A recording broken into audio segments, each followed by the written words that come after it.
we would do is we would shoot Russell and Sven and try to get a performance out of the tiger as best we could within safety reasons. And then we would go back and those things, it was actually very interesting. Those that we were shooting in Malta, the film was being souped in London at Technicolor. But the digital video tap would go to Pietro that night. He'd cut it together that night, call me up the next day and say, okay, John, here's a laundry list of the tiger shots I need more Jeopardy on. We realized that there was a lot of pieces that I missed, and I worked with the visual effects guys in terms of saying, well, I need this. I really need the tiger to jump on Maximus' shoulder. So what do you need specific? So, well, we need a stunt double, we need a blue screen, I need a plate for the audience, and I need the tiger to do that. And so then I'd go back and I'd say, okay, here's the laundry list, where's the sun? Okay, we're shooting this one at 11 o'clock here, boom. And we'd line up and we'd trot out the tiger, and then we'd line up just off screen something the tiger wanted, you know, basically a piece of his food that hadn't been given to him yet, right? And that would make him very proactive and very like online for it. And then we would go in and wave his steak or whatever in front of him, and he'd go, oh, okay, you know, I want my steak. Then I would get the material, do some kind of preliminary compositing and say, well, how about this? I need a tiger to launch forward. How can we, which tiger action out of hours of material of trying to find that specific action of the tiger and compositing it with it. So it was just tricky in terms of putting it together and trying to make sense out of the story and make it exciting and dynamic and dangerous. So people, you know, I heard people say, oh, you know, these were digital tigers. Well, they weren't. They were real tigers composited into the image. And I remember one thing that I missed was really the tiger being stabbed, and they had a puppet tiger where you see with the sword and all that, but actually to see the tiger dead. I didn't have a shot like that. And I just remember looking and looking, and finally found the shot where the tiger is like just playing on his back, you know, with his paws up in the air. I thought, well, that looks like he's on his back then. We shot with, again, in a modern camera style of an ancient event. We were shooting with a truncated shutter angle, and I think we even did that in some of our process work. I think that's maybe why people say the cats are CG, because that truncated shutter angle is a stylistic decision, and it sort of makes everything look a bit more stylized. But you know, it's just to try to put sort of a new photographic take on an old event.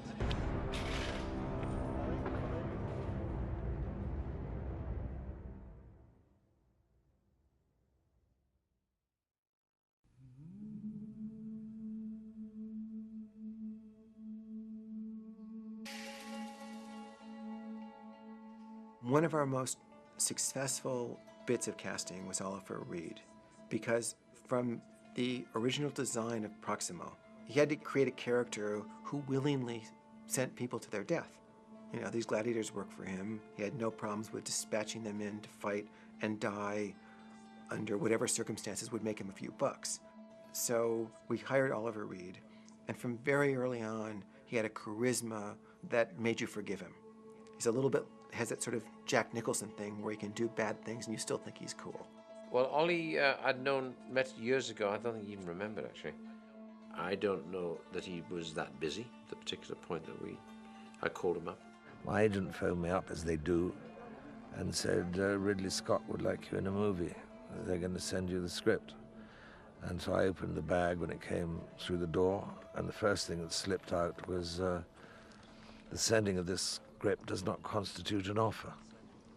So I thought, fuck him. Still the same old vulnerable Ollie, although very, very eccentric.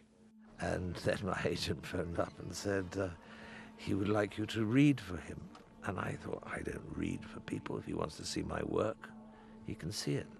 You know, there are things that he can run, talk to anybody. When I last made a movie, see some of that.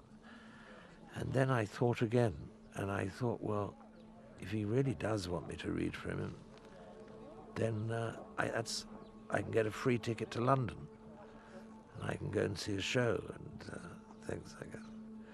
So I thought, this is something that, all right, I've never read before. I read once for Richard III, I think, years and years ago. But for Ridley, I'll read. So I went in there and he was smoking a cigar. He said, "Do you remember we met 31 years ago when you were doing Oliver?" I said, "No, I don't remember that." And then he said, "Right, would you like to read?" I said, "Yeah, sure." He said, "Better than that." He said, "I've got a little studio set up downstairs." And I said, a studio? He said, "Yes, we got an actor that's going to play the lines." I said, "Listen, I don't know these lines, and I can't read because I've got these spectacles on." So he said, "We'll pretend they're Roman spectacles." So I just read the lines and did a bit of bullshit. And a few days later, he phoned me up and he said, "You did very well."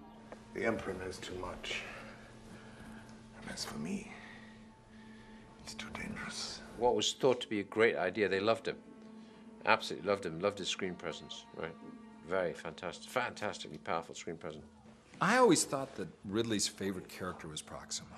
You know, I think that there was something about this gruff businessman, not unmoral, but amoral character who made his living off of the death machine, and yet how somehow inside there was some kind of, you know, ethical person that would come out at the right moment. Gladiators, I salute you. It was also fun because he hadn't had a big success in a while. And so everyone around was really looking forward to Oliver Reed being back and Oliver Reed strutting his stuff. And as a matter of fact, the last moment of the movie was designed for him.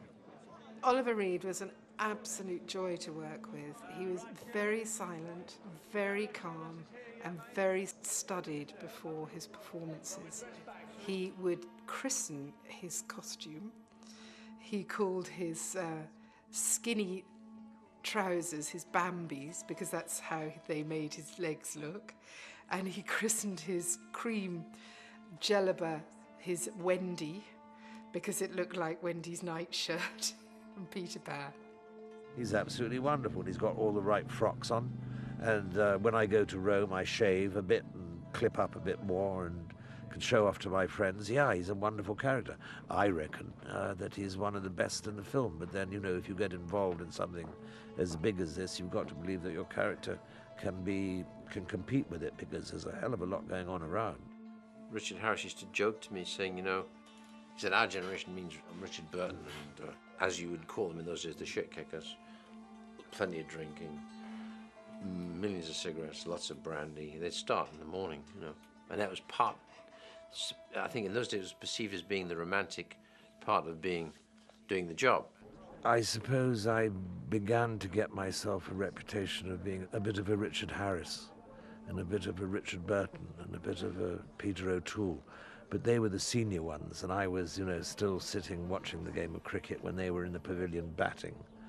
And so things go in cycles, and so that worries people, whether I do it in my own time, which I must admit, sometimes I make a nuisance of myself in my own time. Sometimes those things are thrust upon me, but I try not to do it in filmmakers' times. I'd seen him in D.H. Lawrence movies, you know, from the 60s and 70s, and he was just like this extraordinary actor. And to also know that, you know, another guy was like, you know, half crazy, half mad, you know, and was incredibly interesting because of that, and again carried that tension with him onto the stage. He was truly a wonderful actor, but also, I think, literally burning the candle at both ends, you know, since day one. For the memory of your ancestors. Oliver had vowed to Ridley that he would not drink during the production. I mean, weekends, when he's in his own time, whatever. And he kept his vow. He would show up every day with his lines nailed. And he never drank during production. I liked Oliver. He was, you know, as a kid, he was one of my heroes. I saw him in a lot of films, and, you know, he had sort of fallen on, you know, hard times, I guess. A lot of the British actors had. You know, there wasn't so much call for them. Who am I to trust? I remember it was a Friday, and we were watching the dailies, I believe, of his scene with Maximus, where he talks about being freed by Marcus Aurelius. And Maximus says, I too want to stand before the emperor, meaning something very different. And we're watching daily at the screening room at DreamWorks. And it was over, and we had this conversation about, my God, the world's going to rediscover Oliver Reed. I mean, it's just the most amazing thing. He was pitch perfect, fascinating. You couldn't keep your eyes off of him. He was great working with him, but, you know, it was like quick. You do it in 2 or 3. That's it. You got to get it in 2 or 3. He'd get bad-tempered, and he'd get bad-tempered with himself, saying, oh, damn it, he couldn't remember. But he was good. You get him online for like 3, and that was it. So you better walk in knowing exactly what you want. Because you're going to get that. You're going to get him, his persona, on screen. Congratulations, General. You've got very persuasive friends.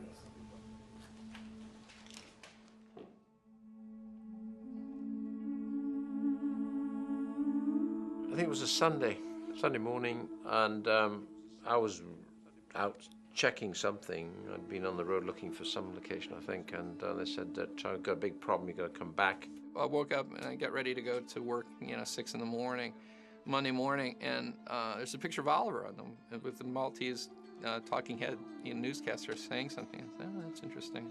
I just returned from Malta to Los Angeles, and I still remember very vividly. I was exhausted. I went into my bedroom where the answer machine is, and I saw 5 messages blinking, blinking, blinking. The first one was from DreamWorks Urgent, so I knew something terrible had happened. And, I heard that Oliver Reed had died. It was shocking. I mean, I absolutely couldn't believe it. He dropped down dead in the morning. Actually, fortunately, in a way, funny kind of way, he was doing his Sunday morning ritual, which was having a couple of beers, and he just had a heart attack. It was tragic on so many levels. Again, a huge one of which is just a guy thriving and just about to have a complete rebirth with the public. And I think really feeling his oats in a great way. As he said, he would be pissed off because he hadn't finished the movie. But there's great sadness to it. But, actually, I can think of worse ways of going. When I was a kid, the greatest Danish actor, died on stage. And everyone in Denmark agreed that that was the way he wanted to go.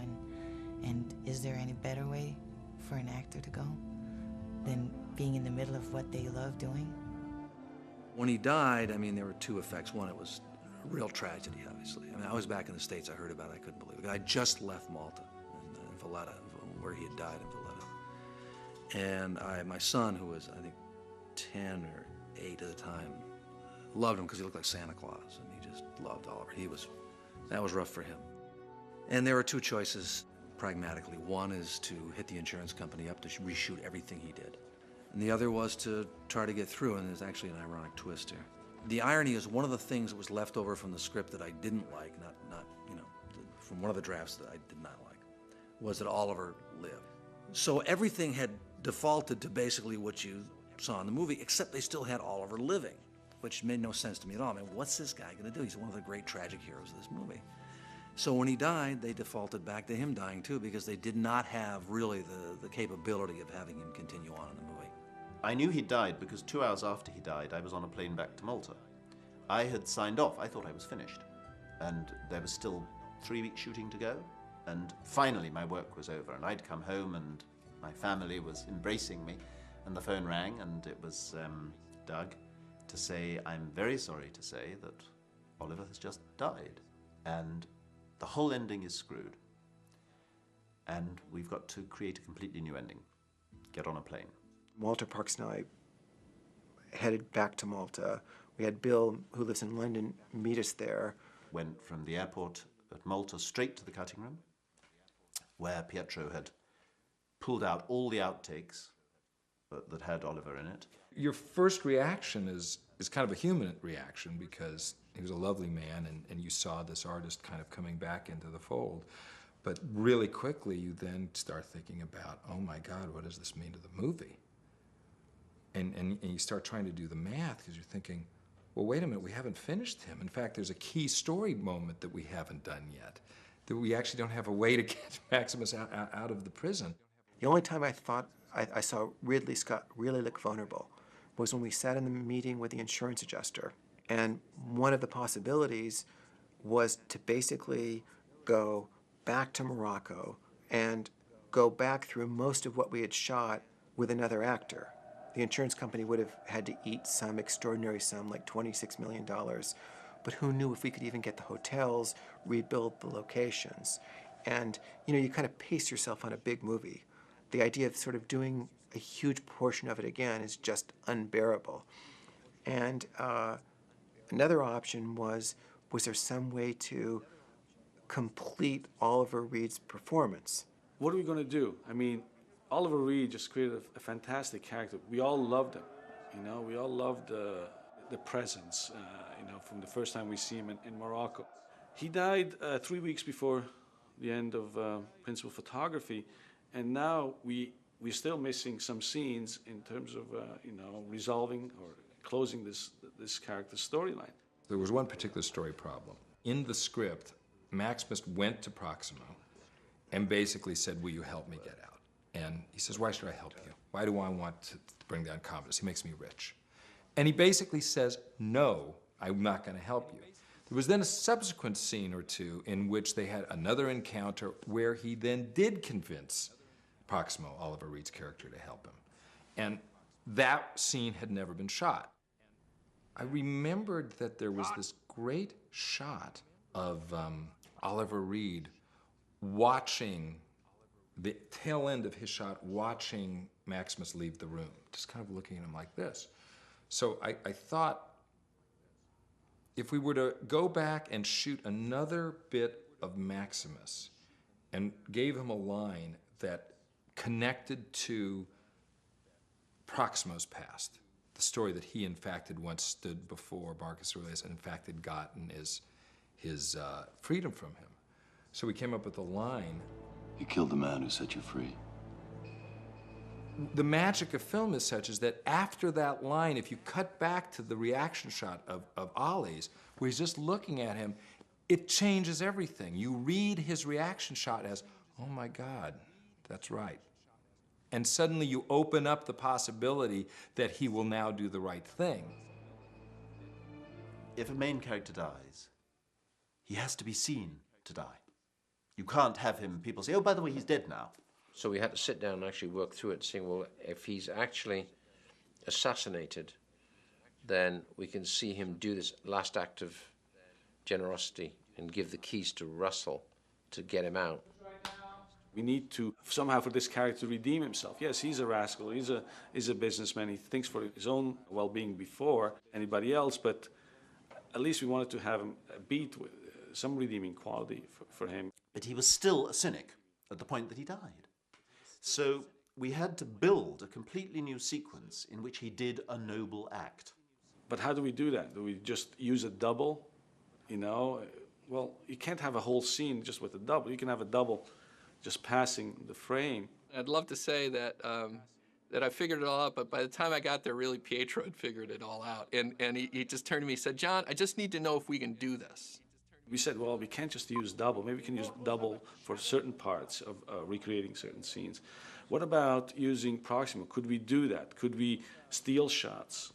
Before the meeting, I went and looked at all the close-ups, all the medium shots, all the long shots of Oliver Reed that he had, and I said, well, how could we use this shot? How could we? Well, he has to walk towards us, and we had some kind of idea of how to structure the scene. Well, he's packing, but well, that could be somebody from, that could be a double, from the back. Well, he's going to be killed, Well, we could use the double from the back, but then we need to see the close-up. So there were a lot of logistical problems. But we started to emerge with, or suggestions with, and say, well, we could use this close-up from the arena. He's looking. Well, maybe he's looking at the gate. Well, he's not dressed the same way. He has different clothes. It's daylight, it's not night. We have to change his clothes. And, we asked John, you think we could do this? Yeah, I think it's okay. We can put the head on top of the body. He says, well, it's like, this is actually going to work. It's going to look fake. You have to make it real. You don't want to just, do it and not sell it. I could see the seeds of the logic that they had set up was really great. And I said, yeah, this is doable.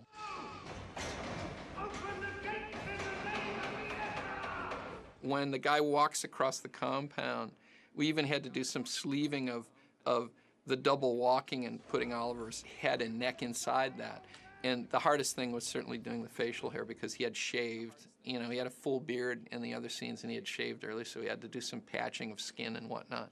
So we created a new little sequence in which you see him realizing that if he goes to free Maximus from his cell under the eye of the Praetorians, he will be killed.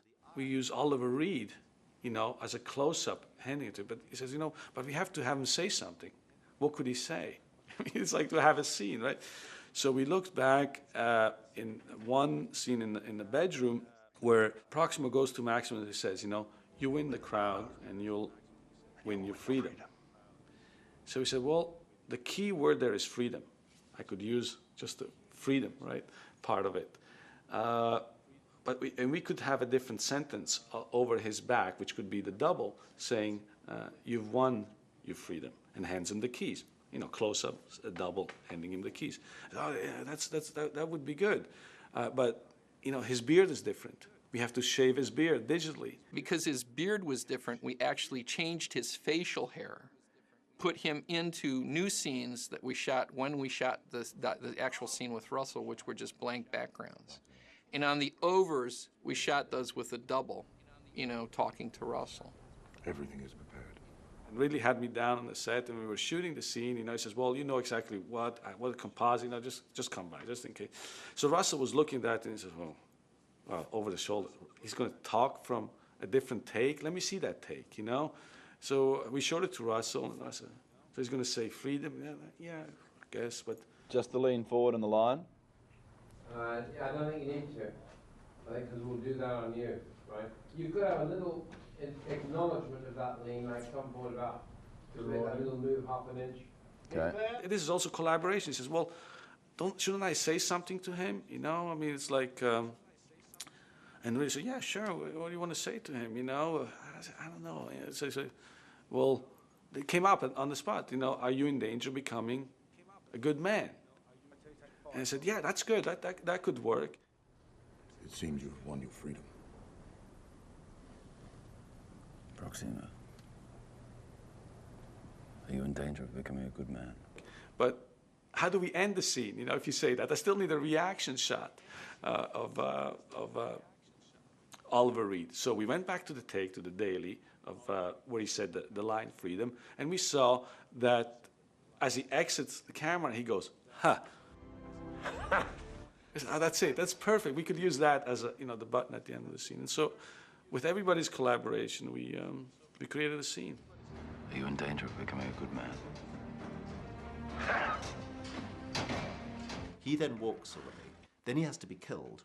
So the body double walks upstairs, sits down, knowing now that they're coming for him as soon as they get those gates down. Then the rest you can shoot quite easily. Stomp, stomp, stomp, along come the Praetorians. They're going to kill him because he defied them. There he is sitting with his back to us. That's a body double. But you need one shot of the real Oliver Reed before he dies. Early on in the movie, Maximus confronts Proximo about the madness in the arena, and he points out to the sound of the cheering. He says, "This is not what Marcus Aurelius, stood for." And Proximo says, "But he's dead. What difference does it make? We poor mortals are just shadows and dust." We mortals are but shadows and dust. Shadows and dust, Maximus. And in one take, Ollie, for reasons I'll never know, maybe Ridley just didn't say cut, or they just kept him running, and just these things happen. He took this deep breath and he said, "Shadows and dust." He kind of looked. In fact, I think he looked at the heavens. Shadows and dust. So I said, that. Just have him say that. It'll feel like a repeat. It'll feel like he's saying, all my life, and it's him. It's the real guy. And then as you see the intercut with the Praetorian coming up the stairs, you see them come to the back, which is a digital shot. We actually cut out a piece of Oliver Reed. We cut him out from the shot that was earlier at the Colosseum. And as they're raising their daggers to kill him, he takes this breath and he says, "Shadows and dust." By moving, it felt like a callback, like it was actually part of the fabric of the storytelling, but in fact it was just patched together. We were about 3 weeks from the end with a fairly important piece for him, where he would be the one at the end who would do what Jaimin did. He was going to walk in that arena, bury the sword the wooden sword, which was given to him, which gave him his freedom. He said, well, how are we going to end the movie since Proxima's not going to plant the sword? And there again, with the writer, with Ridley, he said, we should maybe think really of Juba, of Jaimin. He was close to him, and carry back the idea from the roof, saying, seeing this, the symbols of the family buried in the sand and saying, not yet, I'll see you, but not yet. So that's the kind of magic and things that are unpredictable. But, when everybody has the best interest in mind for the film, and there is excitement and energy and joy in what you do, great things can happen.